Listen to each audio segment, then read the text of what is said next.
आज हम लोग चैतन्य चरितामृत के आदि लीला का 12वां अध्याय से प्यार पढ़ेंगे। 84 जो बोर्ड पर लिखा हुआ है, आप कृपा करके मेरे से दोहराइएगा।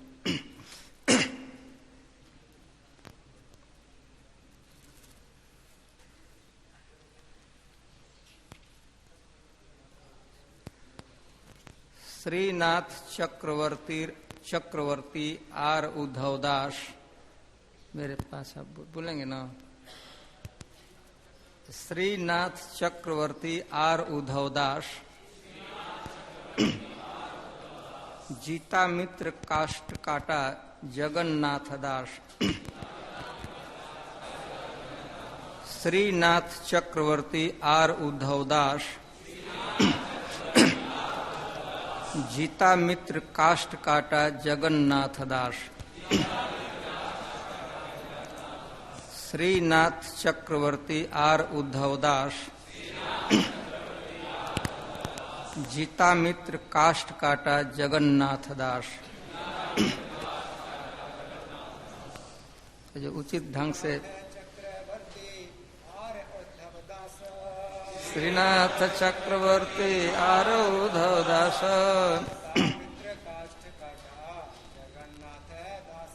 जीता मित्र काष्ट काटा जगन्नाथ दास। श्रीनाथ चक्रवर्ती आर उद्धवदास, जीता मित्र काष्ट काटा जगन्नाथ दास।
श्रीनाथ चक्रवर्ती आर और उद्धवदास, जीता मित्र काष्ट काटा जगन्नाथ दास। काष्ट काटा जगन्नाथ दास। अनुवाद और तात्पर्य। अनुवाद पर श्रीनाथ चक्रवर्ती 15वीं, उद्धव 16वीं, जीता मित्र 17वीं तथा जगन्नाथ दास 18वीं सखाएं थे। तात्पर्य। श्रील भक्ति सिद्धांत सरस्वती ठाकुर अपने ग्रंथ अनुभाष्य में लिखते हैं शाखा निर्णय श्लोक 13 में श्रीनाथ चक्रवर्ती को सद्गुणों की खान तथा भगवान कृष्ण की सेवा में पटु बताया गया है। इस प्रकार श्लोक 35 में उल्लेख है कि उद्धव दास सबको भगवत प्रेम वितरित करने में अत्यंत निपुण थे। गौर गणोदेश दीपिका 202 में जीतामित्र को श्याम मंजरी गोपी कहा गया है। जीतामित्र ने कृष्ण माधुर्य नामक एक पुस्तक लिखी। जगन्नाथ दास ढाका के निकट विक्रमपुर के निवासी थे। उनका जन्म स्थान काष्ठकाटा या काठाड़िया नामक गांव था। अब उनके वंशज आड़ियल, कामारपाड़ा तथा पाकईपाड़ा गांव में रहते हैं। उन्होंने यशो माधव मंदिर की स्थापना की। इस मंदिर के पुजारी आड़ियल गांव के निवासी हैं। 64 सखियों में से वे चित्रा देवी गोपी की सहायिका तिलकिनी थी। उनके वंशजों की सूची इस प्रकार है: राम नृसिंह, राम गोपाल, रामचंद्र, सनातन, मुक्ताराम, गोपीनाथ, गोलोक, हरिमोहन शिरोमणि, राखाल राज, माधव तथा लक्ष्मीकांत। शाखा निर्णय के अनुसार जगन्नाथ दास ने त्रिपुर जिले अथवा प्रदेश में हरे कृष्ण आंदोलन का प्रचार किया।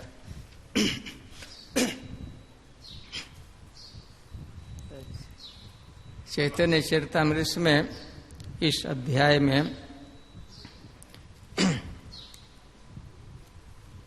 अद्वैताचार्य तथा गदाधर पंडित के विस्तार। आप जानते होंगे इसके पूर्व एक अध्याय में चैतन्य वृक्ष का वर्णन किया गया है। चैतन्य महाप्रभु के पेड़ के रूप में, वृक्ष के रूप में। तो उनकी विभिन्न शाखा शाखाओं के रूप में जितने भक्त हैं चैतन्य महाप्रभु के पास, उनका गणना की गई है। यहाँ विशेष रूप से इस अध्याय में अद्वैताचार्य तथा गदाधर पंडित के विस्तार।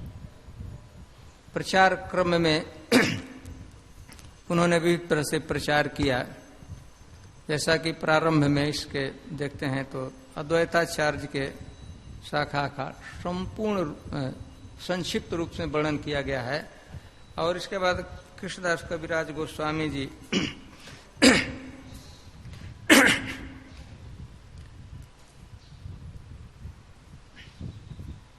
इसने वर्णन करते समय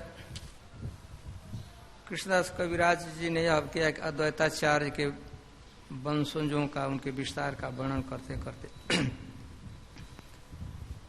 ऐसा भी कृष्णदास कविराज वर्णन करते हैं कि अद्वैताचार्य की जो शाखा प्रारंभ तो बहुत से उसमें हुए। कुछ लोग प्रमाणिक आचार्य हुए, प्रमाणिक परंपरा में आए, लेकिन वहीं से दैव इच्छा से, किसी विशिष्ट इच्छा से कुछ लोग अप्रमाणिक भी सिद्ध हुए, जो अद्वैताचार्य के सिद्धांत थे, जो भजन की परिपाटी थी, उसका अनुवर्तन नहीं कर सके, उसका पालन नहीं कर। इसलिए उन लोगों को असार कहा गया है। तो फिर इसके बाद गदाधर पंडित के विस्तार के विषय में वर्णन किया गया। हम थोड़ा उसको सेई श्री आचार्य कृपा र भाजन अनायासे पहले से ही चैतन्य चरण अचु तेरे यही मत सेई मत सार आर यत मत सब हैल छार सार। फिर कहते हैं सेई आचार्य गणे मोरे कोटि नमस्कार अच्युतानंद प्राय चैतन्य जीवन जहार। फिर यही तक कहिलो आचार्य गोसाई रगण 3 स्कंद साकार कैल संक्षेप वर्णन। और फिर से इनके विषय में गदाधर पंडित के श्री गदाधर पंडित शाखा ते महोत्तम तार उप शाखा किशु करिए जे गणन। तो जो मूल शाखा है वृक्ष के विस्तार के चैतन्य महाप्रभु के, उसमें गदाधर जी का वर्णन करते हुए कहते हैं कि महान व्यक्तित्व हैं चैतन्य महाप्रभु के पार्षदों में, चैतन्य महाप्रभु के विस्तारों में से। तो सभी तो शाखा श्रेष्ठ ध्रुवानंद श्रीधर ब्रह्मचारी भागवताचार्य हरिदास ब्रह्मचारी। तो 4 लोगों को प्रारंभ में गदाधर पंडित की मुख्य शाखाएं थी। गदाधर पंडित ने जिन लोगों के थ्रू मुख्य रूप से प्रचार किया तो उसमें एक से ध्रुवानंद थे, श्रीधर ब्रह्मचारी थे, हरिदास ब्रह्मचारी तथा रघुनाथ भागवत आचार्य।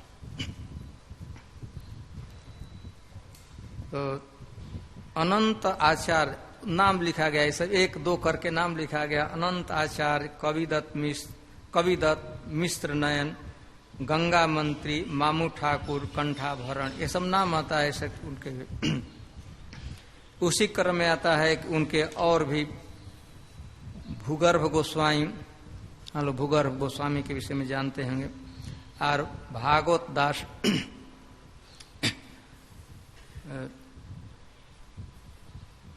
चैतन्य महाप्रभु संन्यास लेने के पूर्व, ऐसे चैतन्य महाप्रभु जब संन्यास लिए तो अनेक गोस्वामियों को वृंदावन में भेजे, लेकिन चैतन्य महाप्रभु संन्यास लेने के पूर्व ही 2 लोगों को वृंदावन भेजे थे। उसमें भूगर्भ गोस्वामी और लोकनाथ गोस्वामी थे। चैतन्य महाप्रभु जब ये संन्यास नहीं लिए थे उसके पूर्व ही इन दोनों को भेजे थे।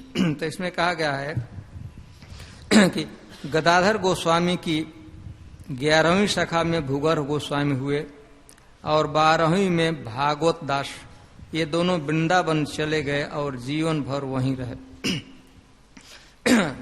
गदाधर पंडित, आप गदाधर पंडित के विषय सामान्य जानकारी आप लोग रखते हैं। ऐसा कोई ऐसा रिकॉर्ड नहीं मिलता है कि गदाधर पंडित कभी वृंदावन आए थे।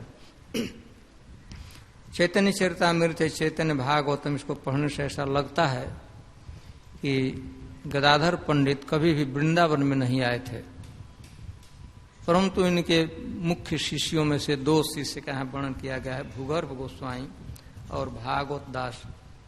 ये दोनों चैतन्य महाप्रभु के संन्यास लेने के पूर्व ही वृंदावन में आए और वहीं पर जीवन भर रहे। फिर आगे के वर्णन में कृष्णदास करें, 13वीं शाखा में वाणीनाथ ब्रह्मचारी और 14वीं वल्लभ चैतन्य दास। जय श्री श्री राधा पारसार्थी की, श्री श्री सीताराम लक्ष्मण हनुमान जी की, श्री श्री गौर निताई की। 13वीं शाखा में वाणीनाथ ब्रह्मचारी और 14वीं वल्लभ चैतन्य दास थे। ये दोनों महापुरुष सदैव कृष्ण प्रेम में पूरित रहते थे। और फिर यह श्लोक है, आगे की शाखा, श्रीनाथ चक्रवर्ती एक विशिष्ट व्यक्ति हुए, उद्धव दास, जीता मित्र नाम के उनकी शाखा में बहुत महत्वपूर्ण शाखा हुए, और काष्ठ काटा जगन्नाथ नाम था, काष्ठ काटा गांव का नाम है, तो उस गांव के रहने वाले थे इसलिए उनको काष्ठ काटा। और इसमें श्रील प्रभुपाद जी उनके इस के वर्णन के विषय में कहाँ के लोग थे और कहाँ इसका अभी भी उनके वंशज लोग कहाँ निवास करते हैं, ये सब वर्णन इस प्यार में किया गया। तो सामान्य रूप से जो यह वर्णन तो इसी रूप में किया गया है। हम गदाधर पंडित के विषय में थोड़ी चर्चा कर रहे हैं क्योंकि यह प्रसंग आ ही गया है। तो चैतन्य महाप्रभु के अन्यतम जो पार्षद हैं आज, उनके एसोसिएट्स, उसमें गदाधर पंडित जी एक हैं। आप लोग जानते हैं पंच तत्व स्वयं चैतन्य महाप्रभु हैं, नित्यानंद प्रभु, अद्वैताचार्य, और इसके बाद गदाधर पंडित, और गदाधर पंडित के बाद श्रीवास। तो पंच तत्वों में से, तो पंच तत्वों में तो एक तो स्वयं चैतन्य महाप्रभु हैं, तो शेष तो 4 ही हुए। 4 में से 2 भगवत तत्व ही लगभग हैं, भगवत तत्व ही अद्वैताचार्य और नित्यानंद प्रभु। और गदाधर जी भगवान की जो अतरंगा शक्ति है, इंटरनल पोटेंसी है, उसके विस्तार से उसके मैनिफेस्टेशन थे, अथवा उसके अतरंगा शक्ति के अवतार थे। भगवान श्री कृष्ण की लीला में जो स्थान श्रीमती राधा रानी को प्राप्त है, तो एक सब समझा जाता है कि ये राधा रानी के ही मैनिफेस्टेशन थे, राधा रानी के ही प्रकाश थे। ऐसे तो आप लोग चैतन्य चरितामृत के से जानते हैं कि स्वयं चैतन्य महाप्रभु श्रीमती राधा रानी और श्री कृष्ण के मिलित विग्रह थे। चैतन्य महाप्रभु कृष्ण थे और इसके साथ साथ श्रीमती राधा रानी भी थे। भगवान श्री कृष्ण ही राधा रानी का जो कृष्ण के में अनुराग है, प्रेम है, सब ब्रजवासियों का जो प्रेम है, उसका आस्वादन करने के लिए कृष्ण ही चैतन्य महाप्रभु के रूप में अवतार लिए और कृष्ण श्रीमती राधा रानी का भाव, मूड, उनके प्रेम करने की जो परिपाटी है, विधा है, उसको और श्रीमती राधा रानी का जो कलर है, कॉम्प्लेक्शन है शरीर का, दोनों को ग्रहण कर।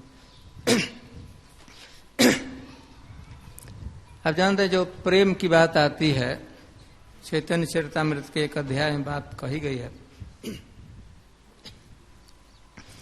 जब भगवान के भक्त भक्ति करते हैं और भगवान का एसोसिएशन करते हैं, भगवान के साथ में जाते हैं, तो उससे दोनों को अतिशय दिव्यानंद की प्राप्ति होती है, ट्रांसडेंटल ब्लिस की प्राप्ति होती है।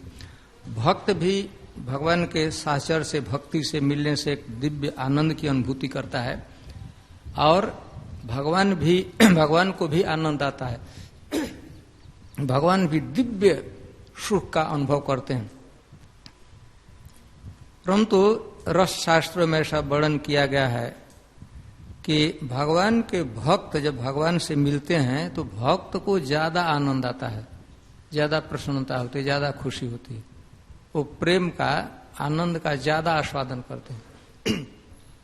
इसकी प्रकाष्ठा सबसे भगवान के भक्तों में सर्वश्रेष्ठ श्रीमती राधा रानी है। तो श्रीमती राधा रानी और कृष्ण दोनों मिलते हैं तो कृष्ण को भी आनंद की प्राप्ति होती है, सुख की प्राप्ति होती है, श्रीमती राधा रानी को ही प्राप्त होता है। लेकिन श्रीमती राधा रानी का जो प्रेम है वो श्रेष्ठ है, उनको ज्यादा आनंद मिलता है।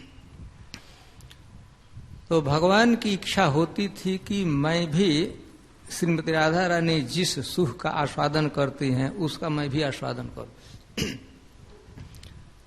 परंतु वो विवश है, कर नहीं सकते हैं। प्रेम जो होता है, प्रेम, तो प्रेम का अधिष्ठान भक्त होता है। प्रेम भक्त के हृदय में रहता है और वह भगवान से प्रेम करता है। जैसे हम इसको बताने के लिए कहते हैं, गोविंद, ऐसे चैतन्य चरितामृत में बात बताई गई है कि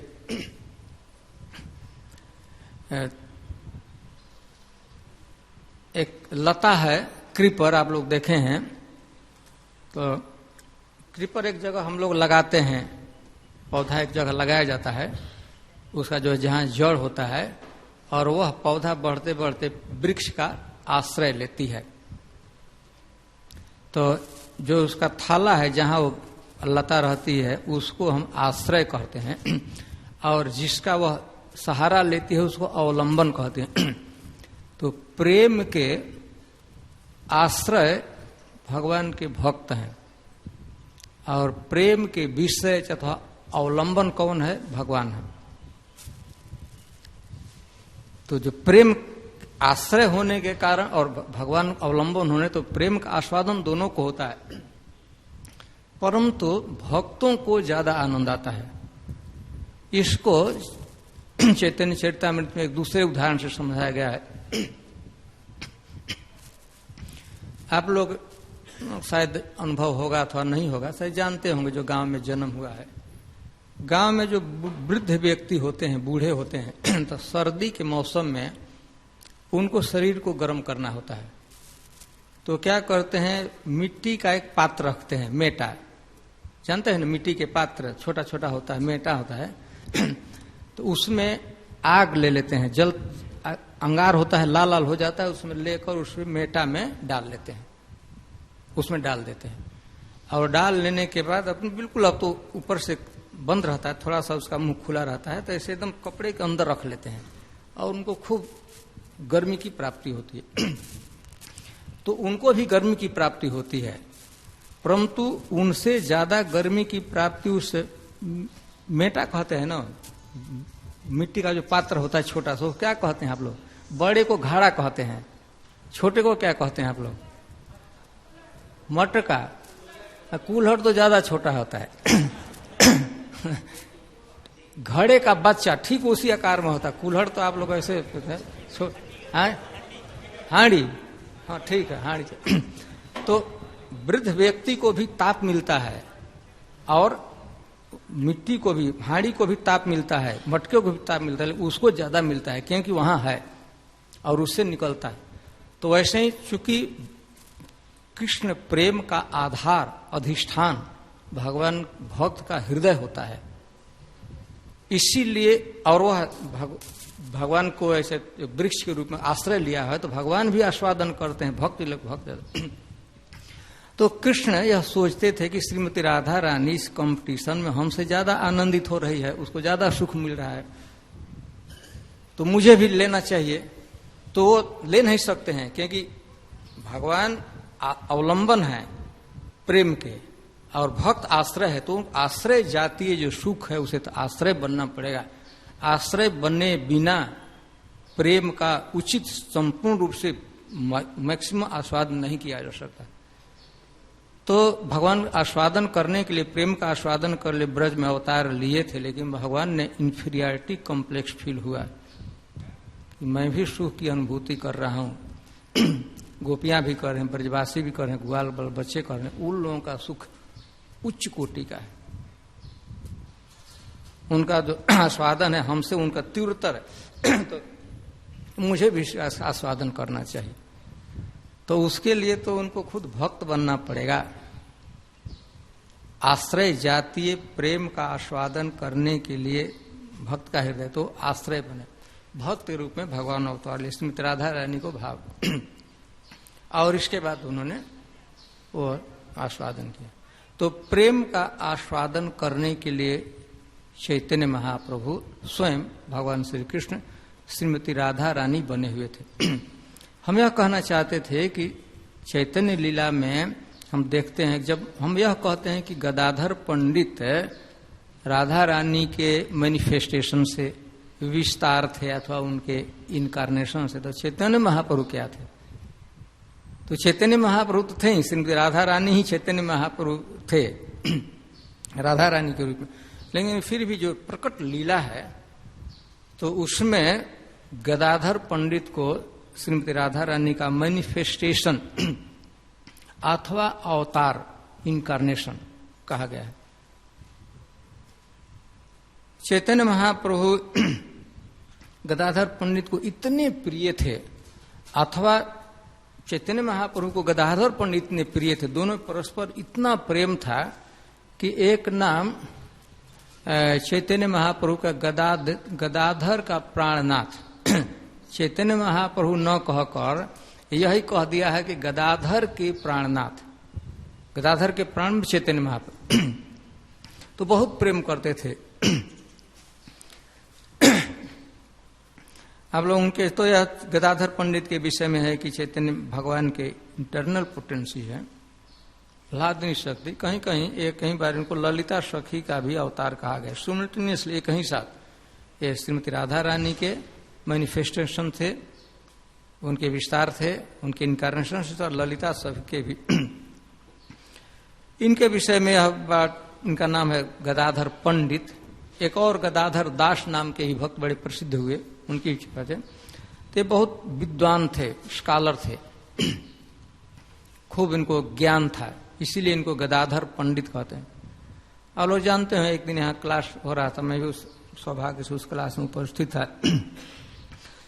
वेदव्यास प्रिय प्रभु क्लास ले रहे थे, तो उन्होंने बताया था कि गदाधर पंडित पुंडरीक विद्यानिधि, वह भी एक भागवतम के अन्यतम कथाकार थे, भागवतम के अन्यतम विद्वान थे, उनके शिष्य थे पुंडरीक विद्यानिधि। तो इनके विषय थोड़ा, पुंडरीक विद्यानिधि के शिष्य थे। पुंडरीक विद्यानिधि से ने शिष्यत्व कैसे स्वीकार किया?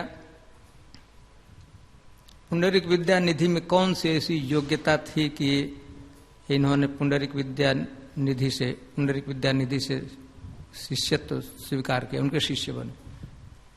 तो एक बार इनको बताया गया, ये भागवतम इनकी रुचि थी गदाधर पंडित की। तो आप भागवतम को ठीक ठीक बढ़िया से समझना चाहते हैं, भागवतम का अध्ययन करना चाहते हैं, भागवतम का आस्वादन करना चाहते हैं, तो आपको पुंडरीक विद्यानिधि से भागवतम पढ़ना चाहिए, उनसे सुनना चाहिए। तो एक दिन ये गए पुंडरीक विद्यानिधि के पास भागवतम। पुंडरीक विद्यानिधि अपने घर पर, नवद्वीप में ही गांव था, घर था, बैठे हुए थे। और ये जब गए तो पुंडरीक विद्यानिधि के परिवेश को और उनको वेश को देखा तो इनको अश्रद्धा हो गई। यह व्यक्ति मतलब भागवत जीवन नहीं है, भागवतम को जानने वाला, भागवतम का जानकार है, भगवान का प्रेमी हो, ऐसा देखने एकदम भोगी जैसा, बढ़िया खूब आसन लगा हुआ था और इसके बाद खूब अलंकृत इनका वेश, बहुत बढ़िया कपड़ा पहने हुए थे, विविध प्रकार के अलंकार था, अलंकार आभूषण था, फिर शरीर को ही बढ़िया से चंदन इत्यादि से सजाया गया था। इसके अतिरिक्त उन्होंने देखा कि पान खा रहे थे और पान को फूकने के लिए एक पात्र रखा हुआ था, खूब वही सोने का पात्र, बढ़िया एक्सपेंसिव पाउडर। तो पूरा परिवेश तो ऐसा लगता था कि एकदम विषयी का। और ये भागवतम के अन्यतम कथाकार हो सकते हैं, जानकारी हो सकते हैं, यह इनके गले के अंदर यह ज्ञान उतरा नहीं, अश्रद्धा जैसे हो गई ना। यदि देखिए हम लोगों को ऐसा नहीं करना चाहिए, ये एक भगवान की विशिष्ट इच्छा से, इच्छा शक्ति से, लीला शक्ति से हो रहा है, नहीं तो इतना बड़ा व्यक्ति एक वैष्णव के को नहीं समझ सके, हो नहीं सकता था। लेकिन भगवान की कभी कभी इच्छा होती है, तो इनको अश्रद्धा हुई कि ना, ये ऐसा व्यक्ति माने क्या कहते हैं कि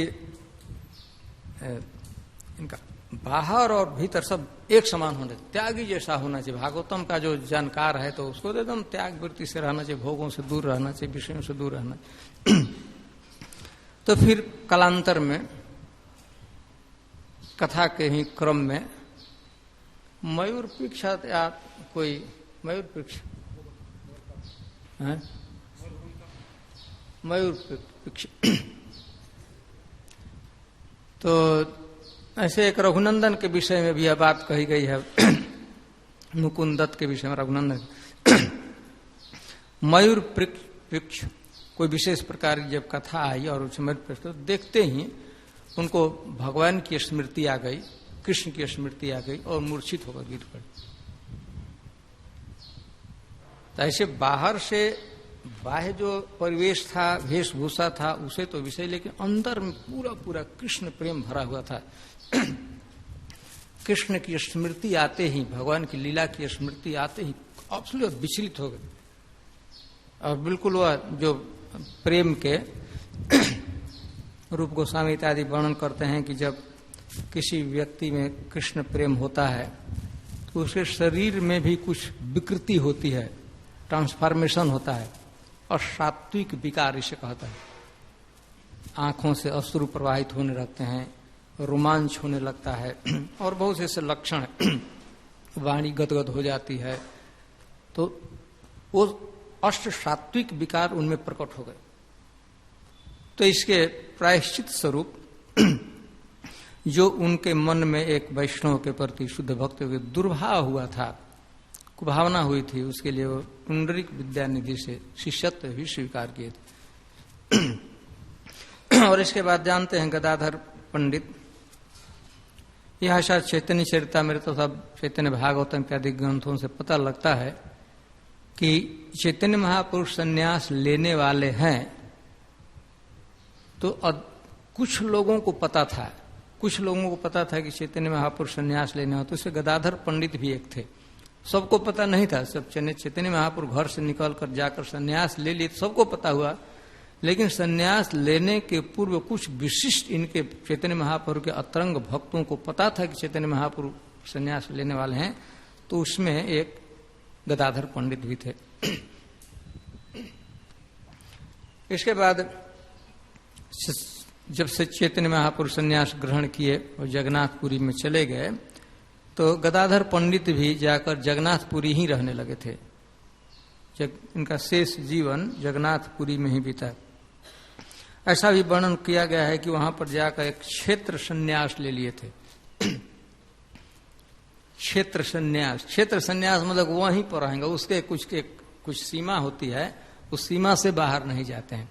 तो जगन्नाथपुरी में क्षेत्र संन्यास, अभी भी वृंदावन हम सुनते हैं बहुत लोगों को, बहुत ऐसे महात्मा हैं कि ब्रज 84 को उसकी जो सीमा है उसके बाहर स्टेप आउट नहीं होते हैं, नहीं जाते हैं। वो सीमा है, वो एक 84 को उसके आप लोग जाएंगे, 84 ब्रज की परिक्रमा की सीमा है, तो वहां तो जाएंगे, लेकिन सीमा से बाहर स्टेप नहीं डालते। रिसेंटली एक बरसाना में महात्मा रहते थे, एक 1.5 साल के अंदर की बात है, ज्यादा से 2 साल भी हो सकता है। ऐसे वो दीक्षा से शंकर संप्रदाय में दीक्षित से महात्मा थे। तो वो शरीर बहुत वृद्ध हो गए, रोग हो गया। वीर बाबा इस नाम से उनकी ख्याति थी। सन्यासी तो वीर बाबा कहते थे, बहुत उत्साही, भजन में बड़ा उत्साह था। वीर बाबा का उपाख्यान इस प्रकार है कि उनके अभी थे 2 वर्ष, ज्यादा से 2 वर्ष हुआ शरीर छुड़े। तो उनके स्केड्यूल में सोने का कोई टाइम ही नहीं था, लेटने का कोई टाइम नहीं था। ऐसे वो दूसरी बात है कि कथा सुनते सुनते भी सो लेते थे, चाहे हमेशा सोते रहते थे, वो दूसरी बात है। लेकिन उनके स्केड्यूल में 9-10 बजे भिक्षा के लिए निकलते थे। भिक्षा, उनका भिक्षा का टाइम था 9-10 बजे रात्रि में। 12 बजे तक लाए सही भक्तों को आश्रम रहते जगा कर खिलाते थे। तो जब भक्त सो जाएंगे तो राधा रानी के मंदिर में, मेन मंदिर में बरसाना जाते थे और रात भर पंखा करते थे। वहां एक पंखा करने की परिपाटी वहां से ऐसा करते रहते हैं। तो वहां तो जब 4-5 बजे जब भक्त लोग आएंगे, आरती का समय हो जाएगा, जब लोग आने लगते हैं तो क्या करने थे, झाड़ू देते, पूरे मंदिर की सफाई करेंगे, झाड़ू देंगे, आरती अटेंड करते। आरती अटेंड करने के बाद फिर अपना कृत्य करना है, स्नान करना है, भजन करना है, कोई पाठ करना है, करते थे। दिन में से सेवा करना। और ऐसे तो सोने, उनके स्केड्यूल में सोने का समय ही नहीं था। तो उनका शरीर वृद्ध हो गया, मतलब को कोई रोग हो गया। तो वहां पर ब्रज हेल्थ केयर, उनमें उनको एडमिट किया गया था अंतिम में। तो उनके एक सेवक थे, तो उनसे उन्होंने सलाह कहा था कि बेटा, दुनिया के लोग सब लोग धोखा दे देंगे, लेकिन तुम मुझे धोखा मत देना, मैं तुम पर मुझे पूरा विश्वास है। क्या धोखा नहीं देना है, मैं क्या धोखा दे सकता हूं। उन्होंने हो सकता है कि मैं जीवित चेतना में रहूंगा तब तो बाहर नहीं जाऊंगा ब्रज से, लेकिन हो सकता है कि मैं निश्चेष्ट हो जाऊं, अनकॉन्शियस हो जाऊं। हो सकता है कि ये लोग, हमारे जो प्रेमी लोग हैं, हमको दवा कर आगरा ले जाएं, चाहे दिल्ली लाएंगे। तो कृपा करके तुम यह करना, गाड़ी में जब ला देंगे हमको, तो जहां सीमा होगा उससे बाहर जाए, उससे पहले हमको गाड़ी से फेंक देना। नहीं तो आगरा ले जाएंगे, भाई दवा कराना है, आगरा ले जाएंगे, दिल्ली ले जाएंगे। तो यह भगवान ने, श्रीमती राधा रानी ने वह दिन आने नहीं दिया, बाबा का शरीर वृंदावन में ही और ब्रज हेल्थ केयर में ही छूटे। तो मैं कह रहा था कुछ लोग व्रत लिए हैं कि ब्रज की सीमा से नहीं जाए, वो क्षेत्र संन्यास कहा जाता है। विशिष्ट क्षेत्र में रहते हैं, उसे बाहर नहीं जाते, किसी कीमत पर नहीं बाहर जाते। ऐसा आज नाम है तो आज कहने में कोई तकलीफ नहीं है। जीता मित्र रोज ही जानते हैं। हम यहाँ रहते थे तो बहुत लोग के विषय में ख्याति थी कि वो मंगलारती में हमेशा आते हैं। एक और भी भक्त है साउथ इंडिया से, हमें नाम नहीं याद पड़ रहा, जो कपड़ा जल गया था, जिनका शरीर क्या नाम था, ग्रेटर क्लास में रहते थे, कृष्ण चैतन्य ग्रेटर क्लास में रहते थे। तो एक बार बातचीत करते हैं, उन्होंने बताया था कि लगभग 5 वर्ष हो गया था उस समय और एक दिन भी वो मंगला आरती मिस नहीं किए थे, चाहे यहां चाहे कहां भी। तो जीता मित्र पर वैसे ही व्यक्ति हैं, हम सुना है कि कई वर्ष हो गया है मंगला आरती, चाहे कहीं भी जाते हैं, यहां से ब्रज में भी जाते हैं, अंधेरा हो जाता है, देर भरे हो जाता है कि मंगला आरती के समय यहीं अभी भी सुना है कि जगन्नाथ एक बार जगन्नाथपुरी गए थे ना, तो गए, दर्शन किए, मंगलारती करके निकले थे, पहले निकले थे, मंगलारती करके निकले थे और दूसरे दिन मंगलारती करके आ गए। यहाँ दूसरे दिन मंगलारती में यहाँ थे, मंगलारती मिक्स नहीं हो सकता है। तो ऐसे कुछ महात्मा होते हैं। तो उसमें हम कह रहे थे गदाधर पंडित क्षेत्र संन्यास लिए थे, जगन्नाथपुरी में रहते। एक बार अवसर आया कि भगवान चैतन्य महाप्रभु के एसोसिएशन में रहते, वहीं रहते थे। चैतन्य महाप्रभु के छोड़कर जीवन नहीं रह सकता था, वियोग में जीवन नहीं। और चैतन्य महाप्रभु ने प्लान बनाया, वृंदा बनाना है, चैतन्य महाप्रभु को वृंदा बनाना है, भगवान का नित्य धाम है। और वे जगन्नाथपुरी में क्षेत्र संन्यास लिए हुए। एक मन में उत्साह हुआ कि न, ये क्षेत्र संन्यास से क्या लाभ, स्वयं चैतन्य महाप्रभु जा रहे, उनके साथ रहूंगा और वहां वृंदावन में भी वास मिलेगा, तो हमको भी चलना चाहिए। अब ये व्रत है, उसको तोड़ना है, हम नहीं, चैतन्य महाप्रभु। लेकिन चैतन्य महाप्रभु ने आग्रह किया कि ना, आपको यहीं रहना है, तो वहीं रह गए। तो चैतन्य महाप्रभु का वियोग भी सह लिए, लेकिन उस प्रतिज्ञा का उन्होंने पालन किया और उससे चैतन्य महाप्रभु का आग्रह किया, आग्रह चैतन्य महाप्रभु से वहीं पर रहे क्षेत्र से। भगवान के इतने अन्यतम भक्त थे। वो बाद में टोटा गोपीनाथ, टोटा ही कहते हैं ना, शब्द क्या है, उड़िया का एग्जैक्ट शब्द क्या है, टोटा है। टोटा मतलब बगीचा होता है, गार्डन। हम लोग कभी सोचते थे कि ये छोटा होगा, छोटा गोपीनाथ, ऐसा हमारे मन में आता था कि छोटा होगा, लेकिन ऐसे टोटा टोटा लोग कहते हैं। लेकिन बाद में पता कि छोटा बड़ा के सेंस में नहीं, ये गार्डन के बगीचा। तो गोपीनाथ जी का स्त्री विग्रह है भगवान का, अभी भी है टोटा गोपीनाथ जी, सेवा करते थे गदाधर पर। कितने महान भक्त होंगे। तो कालांतर में ऐसे कहीं कहीं तो वर्णन किया गया है कि वो अति वृद्ध हो गए थे, इसलिए खड़ा नहीं हो सकते थे। लेकिन यह बात युक्ति संगत नहीं लगता है। जब चैतन्य महाप्रभु के समकालीन थे, लगभग उम्र बराबर ही था, और चैतन्य महाप्रभु ने 48 वर्ष तक यहाँ लीला किए थे, तो ये बहुत वृद्ध हुए होंगे ऐसी कल्पना नहीं है। लेकिन फिर भी चैतन्य महाप्रभु के वियोग में इनका शरीर बहुत क्षीण हो गया। गोपीनाथ जी की सेवा करते थे, पर्सनली डीटी वर्शिप करना है, श्रृंगार करना है, इसके बाद भगवान को माला पहनाना है, तो खड़ा होकर नहीं कर सकते थे। गोपीनाथ जी बड़ा स्त्री विग्रह, खड़ा होकर माला डालना है और श्रृंगार करना है। विशेषकर माला डालने में थोड़ा हाथ एक्सटेंड करना पड़ता था, डालना पड़ता था, और शरीर इतना वृद्ध था, उसे नहीं हो सकता था। तो भगवान गोपीनाथ जी इनके गदाधर के दुख को देख करके नहीं हो सकते हैं, तो स्वयं वो बैठ गए। तो मूर्ति की स्थापना जो हुई थी, मूर्ति खड़ी मूर्ति थी गोपीनाथ जी की, लेकिन बैठ गएंगे तो बैठे बैठे भी माला पहना सकते हैं। तो आप कल्पना कर सकते हैं गदाधर, ऐसे तो भगवान श्रीमती राधा रानी के अवतार थे, उनके मैनिफेस्टेशन थे, चैतन्य महाप्रभु के अन्यतम परिकर थे, लेकिन फिर भी एक भक्त कैसा आचरण करते हैं, तो स्वयं भगवान उनको कष्ट न हो माला पहनाने में, तो स्वयं गोपीनाथ जी बैठ, अभी भी वो श्री विग्रह बैठे हुए,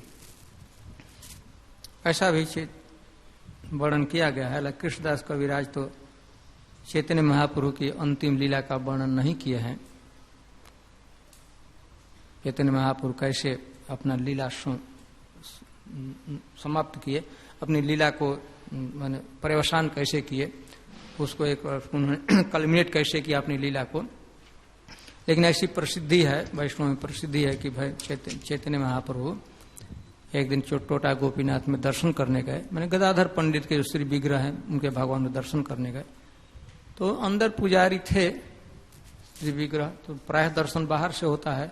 चैतन्य महाप्रभु हठात गर्भगृह में प्रवेश कर गए, सबके देखते देखते, स्वरूप दामोदर देखते, राय रामानंद के सब परिषद से सबके देखते देखते चैतन्य महाप्रभु गर्भगृह में जहाँ डीटी है उसमें प्रवेश कर गए, डीटी को प्रवेश कर गए, और सबके देखते देखते ही चैतन्य महाप्रभु ने श्री विग्रह को ऐसे गोपीनाथ जी को आलिंगन किया। इतना तक तो सबकी दृष्टि बनी रही, देखते रहे। चैतन्य अंदर प्रवेश किया, प्रवेश करने के बाद पकड़े, आलिंगन किया, और उसके बाद उसी श्री विग्रह में समाहित हो गए। इसके बाद माने भक्त वहां कितने दुखी हुए होंगे, ऐसा समझते हैं कि स्वरूप दामोदर वहां पर खड़े खड़े उनके मुंह से सचमुच धुआं आ गया, मुंह से एकदम विचलित हो गए सब लोग। फिर ढूंढने लगे, कहाँ ढूंढे थे, इधर ढूंढे उठने लगे, पता नहीं, तब चेतन तो वहीं टोटा गोपीनाथ यहाँ इन्हीं के श्री विग्रह में गोपी परेशान हुआ था। और इसके बाद ये अभी वर्णन किया गया है कि चैतन्य महाप्रभु जब जगन्नाथपुरी में निवास करते थे तो इनको विविध लोग आमंत्रित करते रहते थे। तो कभी कभी ऐसा होता था कि किसी भक्त का निमंत्रण पहले से होता था, चैतन्य महाप्रभु आज इनके यहाँ घर पर प्रसादम ग्रहण करने के लिए आएंगे, लेकिन बीच में वो आमंत्रित स्वीकृत था, प्लानिंग होते हुए यदि गदाधर पंडित इनवाइट कर देते थे तो उस इनविटेशन को कैंसिल करके चाहे पोस्टपोन करके पहले इनके यहाँ जाते थे। और गदाधर पंडित रेगुलर रूप से महीने में कुछ खास समय था चैतन्य महाप्रभु को आमंत्रित करते थे और चैतन्य महाप्रभु उनके यहाँ प्रसादम ग्रहण करने के लिए जाते थे। तो यहाँ पर इस प्यार में यही बात गया कि इनके शाखाओं का जहाँ वर्णन किया गया है 84 श्लोक में, तो यह बात कही गई है कि कौन कौन लोग इनके शाखाएं थे। तो हम उसी को एक बार केवल पढ़ देते हैं। श्रीनाथ चक्रवर्ती 15वीं, उद्धव 16वीं, जीतामित 17वीं तथा जगन्नाथ दास 18वीं शाखा थे। इनके शाखा प्रशाखाओं का वर्णन किया गया है और आगे वर्णन कर चलता भी रहेगा। इस तरह हम थोड़ा सा कुछ गदाधर पंडित के संस्मरण ही किए, कुछ ये उनको याद किए। ठीक है। हरे कृष्ण, बहुत बहुत धन्यवाद महाराज। तो महाराज ने बहुत अच्छा ये वर्णन किया गदाधर पंडित का जो चैतन्य महाप्रभु के साथ संबंध था, उसका बहुत ही महत्वपूर्ण वर्णन किया। तो गौर गणोदेश दीपिका में जो श्रीनाथ चक्रवर्ती हैं, इनके बारे में मिलता है कि जो 4 कुमार थे पहले, तो उनको चतुर्सन कहा जाता है, सनक, सनातन, सनंदन, सनत कुमार। तो 4 सन हैं।